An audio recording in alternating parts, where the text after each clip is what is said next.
अब की बार जो निकलने जा रहा है वो हमारी तरफ से नहीं है, वो टाट वालों की तरफ से है। कुछ वर्षों पहले, तारीख तो आपको मालूम है कि कब आदेश दिया गया था, किस सन में और किस साल में आदेश दिया था, ये तो आपको पता है टाट पहनने का, और आपने पहन लिया। अब ये टाट वालों का ये काफिला निकलेगा और इनका एक सम्मेलन टाट वालों का सरयू जी तट पर अयोध्या के किनारे सम्मेलन होगा। उस सम्मेलन में रिद्धियां सिद्धियां और शक्तियां बांटी जाएंगी, क्योंकि मैं अकेले काम नहीं कर और मैं इनसे बांट करके इनसे काम लूंगा। और जब इनको रिद्धियां सिद्धियां शक्तियां बांटूंगा और इनसे काम लूंगा तो उसको देखूंगा कि ये काम करते हैं, कर सकते हैं कि नहीं कर सकते हैं, करने की क्षमता इनमें आ रही कि नहीं आ रही, ये मैं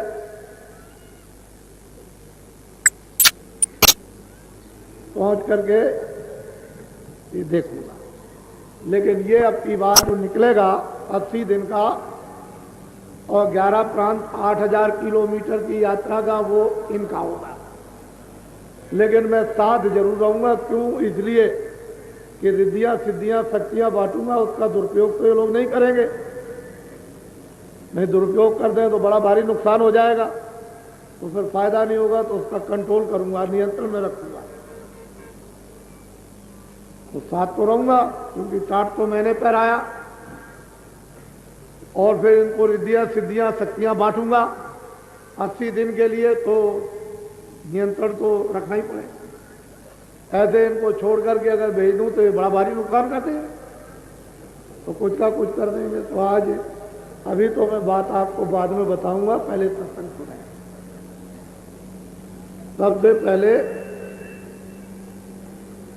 ना यहाँ कोई समुद्र था, ना यहाँ कोई पृथ्वी थी, ना यहाँ कोई आकाश था, ना यहाँ अग्नि थी, ना वायु। इन पांचों तत्वों में से इसमें कुछ भी नहीं था। जब यहाँ पृथ्वी नहीं होगी तो पानी नहीं होगा, और पानी पृथ्वी नहीं होगी तो अग्नि और वायु नहीं होगी, और आकाश नहीं होगा तो यहाँ पर वेद पुराण उपनिषद ऋषि मुनि साधु संत महात्मा सतयुग त्रेता द्वापर कलयुग कुछ नहीं होगा। जब यहाँ कुछ नहीं था तो ब्रह्मा विष्णु महादेव स्वर्ग वैकुंठ 14 भवन 14 तबक कुछ नहीं था। फिर इसके बाद न शक्ति थी, न माया थी, न निरंजन भगवान थे, न ब्रह्म थे, न पार ब्रह्म थे। कोई चीज यहाँ पर नहीं थी। तो अब आपको मालूम हो गया होगा कि न पाप था, न पुण्य था, न नरक था, न चौराती थी, और न जन्म था, न मरण था। जब तुम थे ही नहीं, कुछ नहीं। रामायण को फिर पढ़ो, एक अनिय अनामा अग सच्चिदानंद प्रभु धामा। वो एक अनिय अनाम, वो पुरुष था, अलग था, पूर्ण था, सर्वशक्तिमान था, उलमकुल था, और सर्वमुख्तार मालिक जिसको कहते हैं, जिसको स्वामी कहते हैं, वही था। तो उन्होंने कहा एक अनी अनामा अग सच्चिदानंद प्रभु धामा, प्रकृति पार प्रभु और बासी। प्रकृति के पार प्रभु और बासी, ब्रह्म निरीय ब्रज अविनाशी, कहाँ मोह कर कारण नहीं। और कहते हैं ऐसे सूर्यों का वहां प्रकाश क्या करेगा। ऐसे अगर कितने सूरज जर्रे जर्रे में लगा दिए जाएं और जर्रे जर्रे सूरज बन जाएं, और यहाँ के सूरज नहीं स्वर्ग और वैकुंठ के सूरज बन जाएं, और वैकुंठ के नहीं तो ब्रह्मलोक के ब्रह्मांडों के सूरज बन जाएं जर्रे जर्रे के, तो कहते हैं उसकी रोशनी के सामने टिमटिमाएंगे भी नहीं, दिखाई भी नहीं देंगे। कैसे कि दिन में तारे दिखाई नहीं देते हैं जब धूप निकलती, उसकी रोशनी में ये एक भी दिखाई नहीं देंगे। तो कहते हैं कि वहां पर ये कोई भी चीज नहीं। एक अनामा सच्चिदानंद उदा, उसका अखंड धाम पहले भी था, अब भी है। न उसकी ऊपर और नीचे दाएं बाएं की कोई पैमाई, न उसके लिए यहाँ कागज है न स्याही है। पूरा समुद्र गोल दिया जाए और इसकी स्याही बना दी जाए और पूरे जंगलों के पत्तों की कलम बना दी जाए, जितनी घास खड़ी है उसकी कलम बना दी जाए और बोर बोर करके लिखा जाए, तब भी लंबाई चौड़ाई की पैमाई नहीं लिख सकते हैं, इतना लंबा चौड़ा है। एक अनिया अनामा सज्जानंद सुरदामा, उसको अनाम कहते हैं, कुछ नहीं कहा। वो अकेला अब भी है, पहले भी था, आगे भी रहेगा। उसी की मौज और मर्जी से अगम लोक बना, उसी की मौज मर्जी से अलग लोक बना, उसी की मौज मर्जी से सतलोक बना। और तीनों लोकों में अनामी मालिक ने वो तीनों अपने, वो सत्य सत्य, तीनों देशों में सती सत्य रचना रखी और वहां पर सत्पुरुष को सतलोक में, अलग पुरुष को अगमलोक में और अगम पुरुष को अगमलोक में, अलग पुरुष को अलग लोक में और अगम पुरुष को अगम लोक में, तीनों को अलग अलग स्थापित कर दिया। और इन तीनों लोकों की जो महिमा और इसकी दूर दराज लंबाई चौड़ाई भी नहीं लिखने में आ सकती।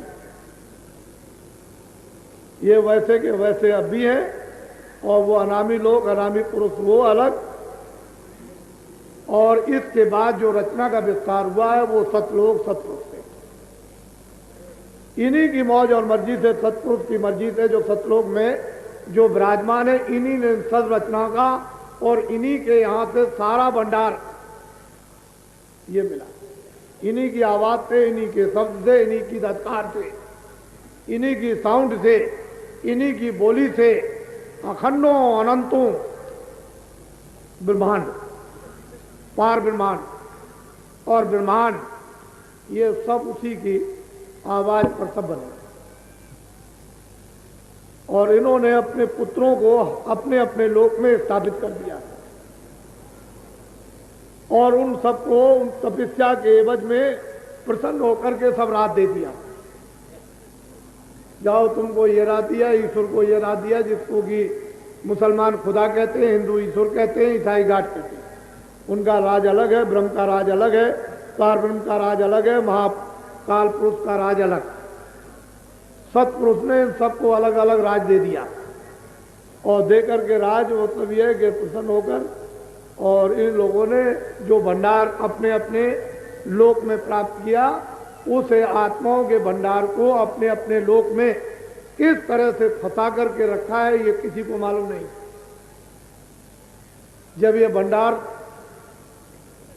खुशी में बख्शीश किया गया था तो ये वहां से विधान बन गया था कि संत साथ ही जाएंगे, ताकि ये जितनी भी जीवात्माएं जो जा रही वो फंस न जाए, और अगर फंस भी जाएंगी तो इनके निकलने का रास्ता चाहिए।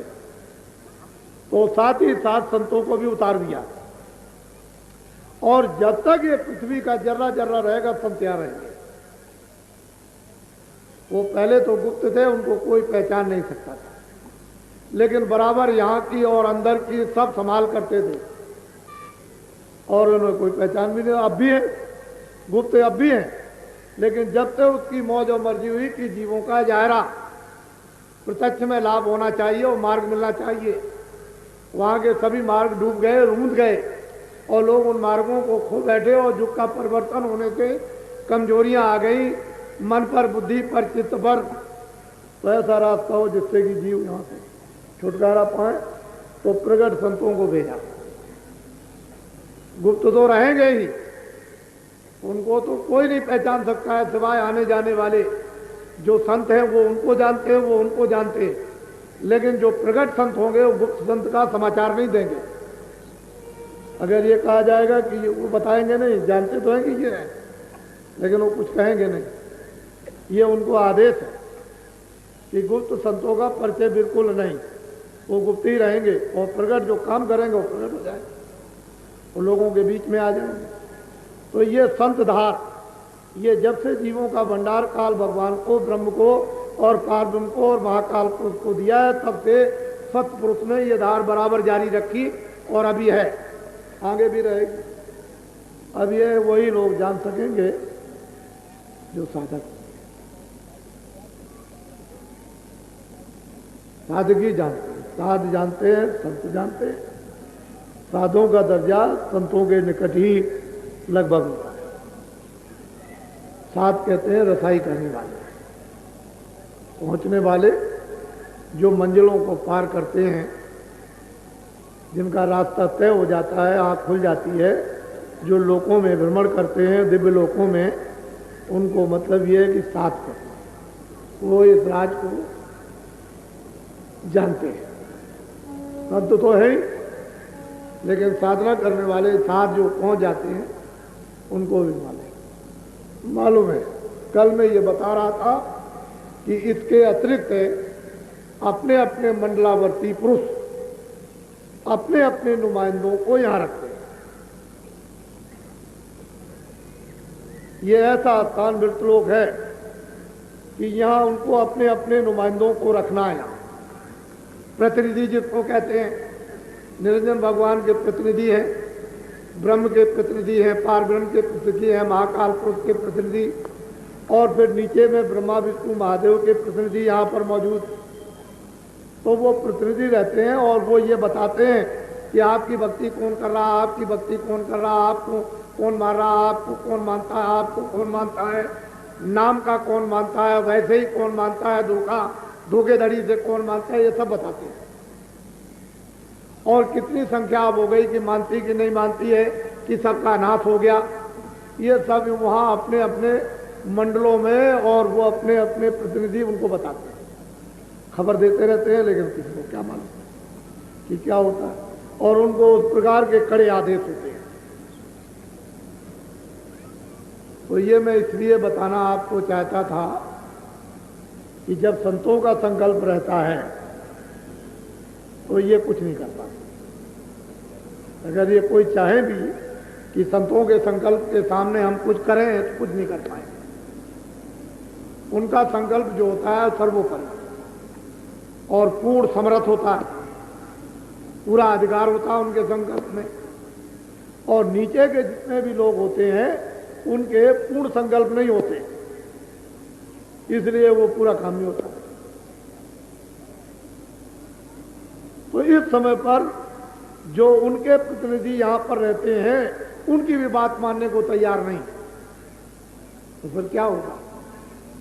नाश हो जाएगा, अनर्थ हो जाएगा, हो रहा अनर्थ हो रहा। फिर जब वो प्रतिनिधि खबर देते हैं कि सृष्टि धर्म से विहीन हो गई, सत्य से विहीन हो गई, प्रेम से विहीन हो गई, पहचान से विहीन हो गई, तो फिर कोई एक विप्लवकारी, वो एक कारण बनाने वाली आत्मा भेज देते, वो कारण बनेगा, कार्य होगा। तो ये बड़े ऐसे राज हैं कि बिना दिव्य नेत्र ज्ञान चक्षु खुले हुए मालूम नहीं होंगे। और फिर बुद्धि के तो जो बुद्धि का ज्ञान है वो वही समझ में नहीं आता। आध्यात्मिक जो ज्ञान है वो तो समझ में कैसे आएगा, वो बहुत मुश्किल है। तो वो कुल्लम कुल मालिक है, शहंशाहों का भी जो शहंशाह, बादशाहों का भी जो बादशाह है, एक अनिया अवनामा सच्चिदानंद प्रभु धामा, वो तो कभी यहाँ न आया न कभी आएगा। तो पहले भी वही था, अब भी है और आगे भी रहेगा वही। अब जो उनके आएंगे यहाँ ले जाने वाली उनकी हस्तियाँ, उनकी शक्तियाँ, उनके प्रतिनिधि, वो दया करके, कृपा करके और समझा कर और तुमको सफाई करके और ये और सब मदद दे करके और फिर खड़ा करके ले जाते। तो कितनी मेहनत पड़ती है आपको मालूम है।